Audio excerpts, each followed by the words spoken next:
The leather-bound recipe book sat heavily in my hands, its pages worn from decades of use. Sarah's last gift to me, passed on just days before cancer took her at 35. While our wealthy family lived in mansions and drove luxury cars, Sarah and I had chosen a different path. She became a small-town baker, and I pursued my dream of becoming a chef. "Promise me you'll use these recipes, Emma," she'd whisper from her hospital bed. "They're more valuable than anyone knows." I'm Emma Chen, and until 6 months ago, I was just another struggling chef in San Francisco. After graduating from culinary school, I'd opened a small neighborhood restaurant called Homemade. Nothing fancy, just honest food made with love. Our parents and older siblings, successful business executives and lawyers, saw it as proof of our failure. Two daughters who play with food while their siblings run companies, Mom would say at family gatherings, her disappointment sharp enough to cut. The day everything changed started like any other. I was in my tiny restaurant kitchen, experimenting with Sarah's recipes. The book was extraordinary, not just for the recipes themselves, but for Sarah's meticulous notes in the margins. Complex flavor combinations, unexpected ingredient pairings, and techniques I'd never seen before. "Hey chef," Marcus, my sous chef, called out. "You need to see this." He pointed to the TV in a corner where a famous food critic was reviewing restaurants. I nearly dropped the bowl I was holding when I saw him describing an extraordinary sauce he tasted in Hong Kong. "This remarkable flavor," he said, "I've only encountered once before, at a small family restaurant in Beijing 20 years ago. The Chen family's imperial sauce. A closely guarded secret that died with the last chef. If anyone could recreate it, they'd have a culinary goldmine." My hands trembled as I opened Sarah's book to the recipe I'd been studying. There, in her careful handwriting, was a recipe titled Great-Grandmother's Imperial Sauce. Below it, Sarah had written, "Found in great-grandmother's trunk. The original Chen family recipe from the Imperial Palace." Our great-grandmother had indeed been a cook in Beijing's Forbidden City before the revolution. She fled to America with nothing but her skills and apparently some very valuable recipes. But our status-obsessed family had buried that history, embarrassed by their humble culinary roots. I spent the next week perfecting the sauce. The ingredients were simple, but the technique was incredibly complex. When I finally got it right, the flavor was unlike anything I'd ever tasted, sweet, savory, and utterly unique. The annual Chen family reunion was approaching, held at my older brother Michael's Palo Alto mansion. I decided to bring some of my dishes, including the imperial sauce. Maybe finally, they'd see value in what Sarah and I had chosen to do with our lives. "Emma's here," my sister Victoria announced as I walked in carrying my containers. Still playing restaurant while the rest of us build real businesses. Michael, our oldest brother and CEO of a successful tech company, barely looked up from his phone. Mom hurried over, her China suit immaculate as always. "Darling, you didn't need to bring food. We have caterers." She eyed my containers with barely concealed disdain. "From La Cirque." I set up my dishes on a corner of the buffet, including the special sauce I'd made. As family members arrived, they naturally gravitated toward the catered food, avoiding my corner as if it might contaminate their designer clothes. Then Uncle James, always the family rebel, tried my sauce. His eyes widened. This is incredible. It reminds me of something I tasted years ago in Beijing." Suddenly, everyone wanted to try it. The reaction was immediate and dramatic. Even Victoria forgot her usual disdain, asking for the recipe. "It's just something I've been working on," I said quietly, from Sarah's old recipe book. Mom froze, her fork halfway to her mouth. "Sarah's recipes? Where did she get them?" "Great-grandmother's trunk, apparently. There's lots of interesting things in that old book." "That book belongs to the family," Mom said sharply. "Sarah had no right to." "To what?" I interrupted. "To pass down her own grandmother's recipes, to value our real family history instead of the sanitized version you prefer." The room fell silent. I could see the wheels turning in Michael's head as he tasted the sauce again. "You know," he said slowly, "with the right marketing, this could be worth millions. We should discuss acquiring your restaurant, Emma. Bring it into the Chen Group properly." I thought of Sarah, of her passion for authentic cooking, of her belief that food was about love, not profit. "The restaurant's not for sale, Michael, and neither are the recipes." "Don't be stupid," Victoria snapped. "You're a nobody running a tiny restaurant. We could make this huge." Like you made huge profits from great-grandmother's jade collection. I asked quietly. Everyone stiffened. Years ago, our parents had sold our great-grandmother's jade pieces for a fortune, pieces she wanted preserved in the family. That was different, Mom protested. We needed that money to build our position in society, to give you children opportunities, to erase our real heritage, you mean? I picked up Sarah's recipe book. Well, not this time. Sarah protected these recipes for a reason, and I'm going to honor that. As I turned to leave, Michael called out, "You're making a big mistake, Emma. That sauce could be worth millions with our backing." I paused at the door. It already is worth millions, Michael. You just don't know it yet. What I didn't tell them was that earlier that week, I'd received an interesting visitor at my restaurant, someone who recognized the imperial sauce immediately, someone whose offer would change everything. But I had no idea that my family was already plotting to take what they saw as rightfully theirs, or that Sarah had left me more than just recipes in that old book. The war for our great-grandmother's legacy was about to begin. The storm hit the next morning. I arrived at Homemade to find a crowd outside. Customers, food bloggers, and several TV crews. Overnight, a viral video of the famous food critic discovering my imperial sauce had exploded online. Chef Chen. A reporter thrust a microphone toward me. Is it true you've recreated the legendary imperial sauce? How did you discover the recipe? Before I could answer, a sleek black Mercedes pulled up. Michael stepped out, followed by two men in expensive suits.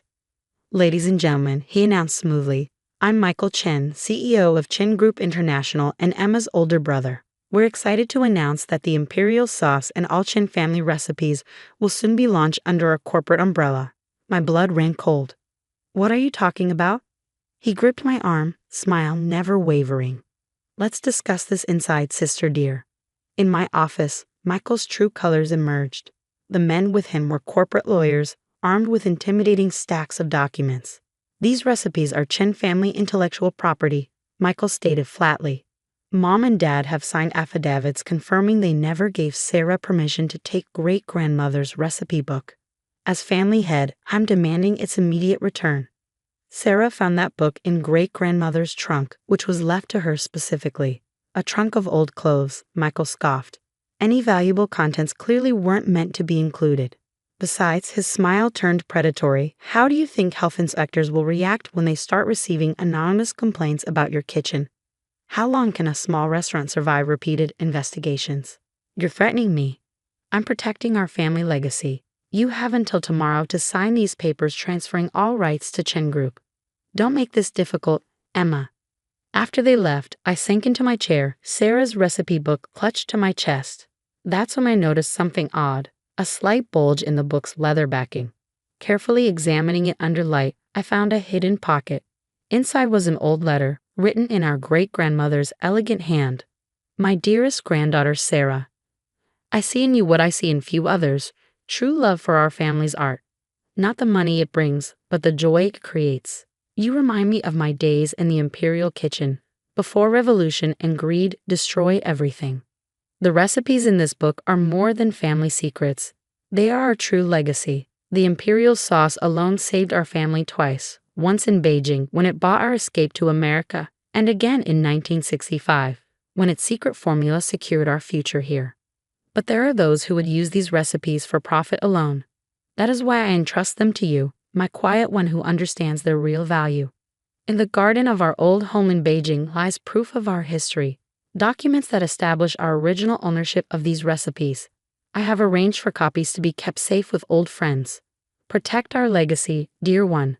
Money comes and goes, but true wealth lies in what we create with love. Your loving grandmother, Lin Chen. My hands trembled as I reread the letter. Sarah must have discovered this shortly before her illness. This wasn't just about recipes anymore. It was about our family's true history. A soft knock interrupted my thoughts. Mr. Wang, my elderly fish supplier, stood in the doorway. I saw the news, he said quietly, and I recognized that sauce. My grandfather was Imperial Kitchen staff too. My heart skipped.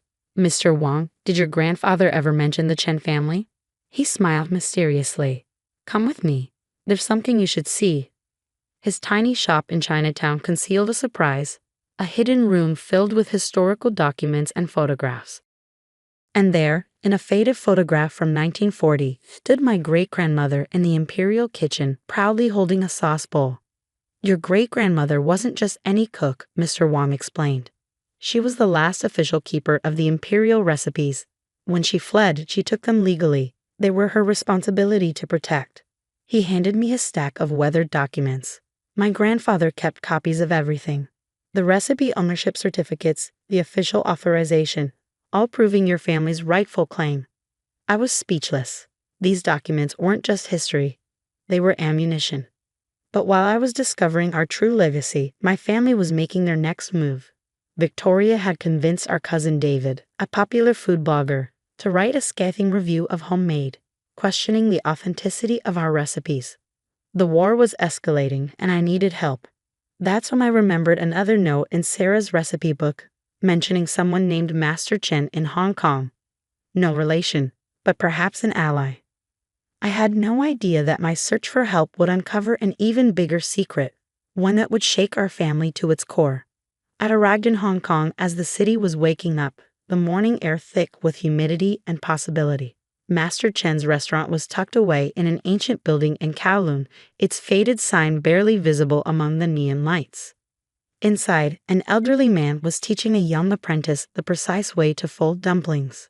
Without looking up, he said in perfect English, "I've been expecting you, Emma Chen. Sarah told you about me." He smiled, his eyes crinkling. Sarah told me many things, including what might happen after she was gone. He gestured to a private room. "Come, your family's story is longer than you know." Over tea served in delicate imperial porcelain, Master Chen revealed the truth. He wasn't just any chef.